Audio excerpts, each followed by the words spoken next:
Ako po kanina ay nahamon ng isang thought na binanggit po sa akin ng isang kakilala.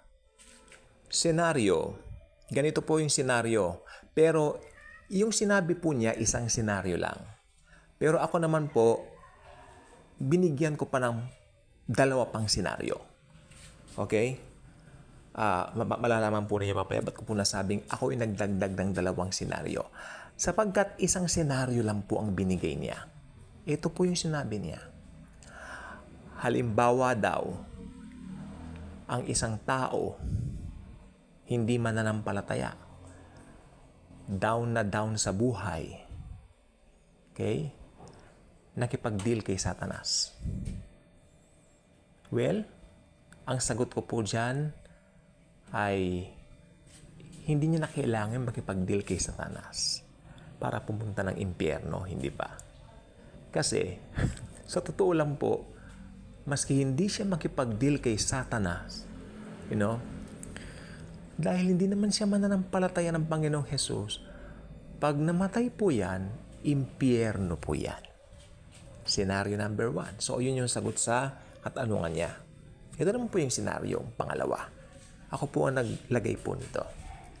Halimbawa, isang believer, mananampalataya ng Panginoong Jesus. May mga pinagdadaanan sa buhay, dumating po sa punto na parang naaasar na, nabubuwisit na, parang hindi po mag-give up pero talagang mainitin na ang ulo, tapos nakapagsalita siya. Makikipag-deal ako kay Satanas, ganun-ganon. Nasabi niya yun. Satanas, ganun-ganon, bla bla bla. Tanong. Mapapasakay Satanas ba yung believer niyan? Ang sagot, hindi. Kasi totoong mananampalataya po yan. Ang pinag-uusapan natin dito, take note sa pangalawa nating senaryo, totoong believer. Kaya lang dumating sa mga pagsubok, tapos nakabanggit siya, Satanas, ganun-ganon na, sige. May epekto ba sa kanya yon? Wala.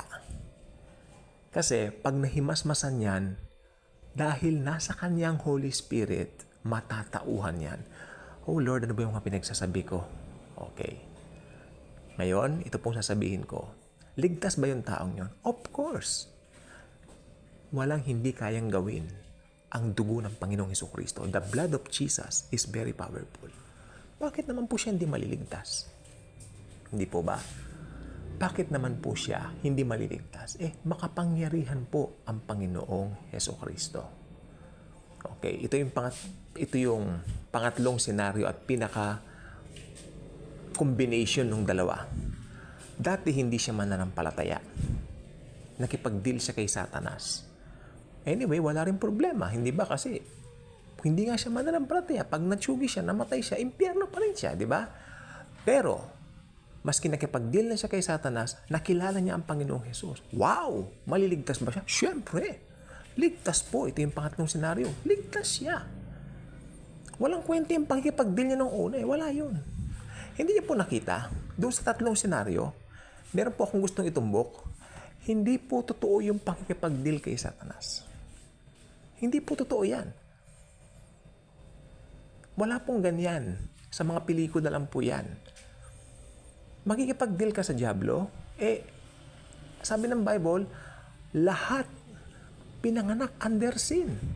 At pag namatay ang isang tao na hindi niya nakikilala ang pantubos ng Diyos, ang Panginoong Hesukristo, which is ang tanging kaligtasan ng buong mundo, mapapasa impyerno talaga ang tao. Kaya wala po yan sa pakikipag-deal kay Satanas, sa pakikipag-ganito, sa pakikipag-ganyan. Ito ay nasa atonement, doon sa blood atonement ni Jesus. Kaya ito pong gusto kong sabihin sa inyo, walang effect ang pakikipag-deal kay Satanas. Hindi po totoo yun. Kasi pagka talagang hindi mananampalataya ang isang tao, mapapa sa impyerno pa rin siya. But, ito pong may epekto.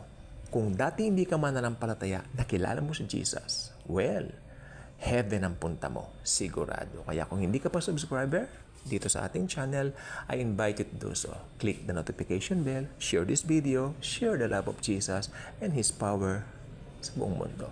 Thank you po, and Jesus truly loves us all.